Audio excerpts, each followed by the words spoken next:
নমস্কার, আজকের রেসিপি দেশি মুরগির কষা। চলুন রেসিপিটা দেখে নিই। প্রথমে কড়াইয়ে তেল দিয়ে আলু লবণ হলুদ দিয়ে লাল লাল করে ভেজে তুলে রাখলাম। এবার একটা মশলা তৈরি করে নেব। 1 ইঞ্চি আদার টুকরো, 7-8টা কাঁচা লঙ্কা আর 3টে পেঁয়াজ দিয়ে মিক্সিতে পেস্ট করব। দিচ্ছি 1 টিস্পুন জিরে গুঁড়ো, 1 টিস্পুন ধনে গুঁড়ো আর তারই সাথে 1 টিস্পুন গোলমরিচ গুঁড়ো। এই মাংসের জন্য লাগবে 3টে পেঁয়াজ কুচি আর 10-12 কোয়া রসুন। আমি থেতো করে নিয়েছি। চিকেনটা ভালো মতো পরিষ্কার করে নিয়েছি। ম্যারিনেশনের জন্য লাগবে 1 চামচ লবণ, 1/2 চামচ হলুদ গুঁড়ো আর 2 চামচ তেল। তারই সাথে দিয়ে দিচ্ছি 1 মুঠো পেঁয়াজ কুচি। দিয়ে দিচ্ছি তৈরি করা মশলার পেস্ট। এবার ভালো করে মাখিয়ে নেব। যত ভালো করে মাখানো হবে তত মাংসের টেস্ট বাড়বে।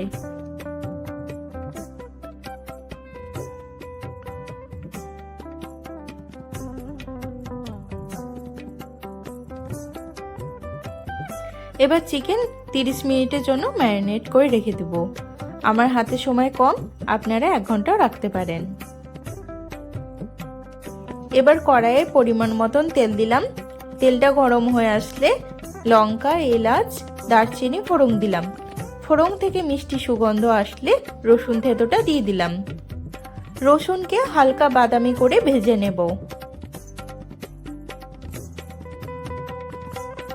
দিয়ে দিলাম 1 মুঠো পেঁয়াজ কুচি। দিয়ে রসুন আর পেঁয়াজটা ভালো করে ভেজে নেব লাল লাল করে। এবার দিয়ে দিলাম ম্যারিনেট করা চিকেন।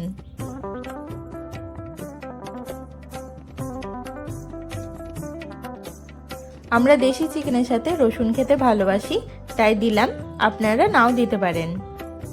এবার গ্যাসের ফ্লেমকে আস্তে দিয়ে ঢাকা চাপা দিয়ে মাংসটা কষিয়ে নেব।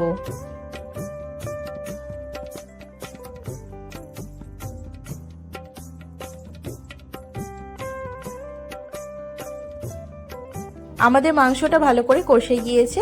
এবার 2 চামচ টক দই দিয়ে দিলাম। দিয়ে আবার ভালো করে কষিয়ে নেব।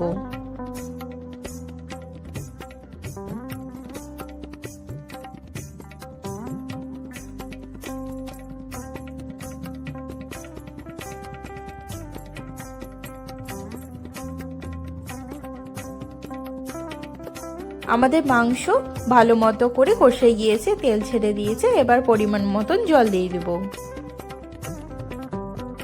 এবার ভাজা আলুগুলো দিয়ে দিলাম।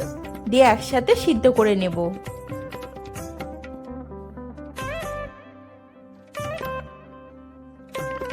শেষে নামাবার আগে গরম মশলা গুঁড়ো দিয়ে দিলাম।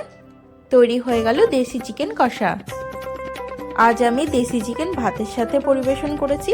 আপনারা পোলাও, ফ্রাইড রাইসের সাথেও পরিবেশন করতে পারেন।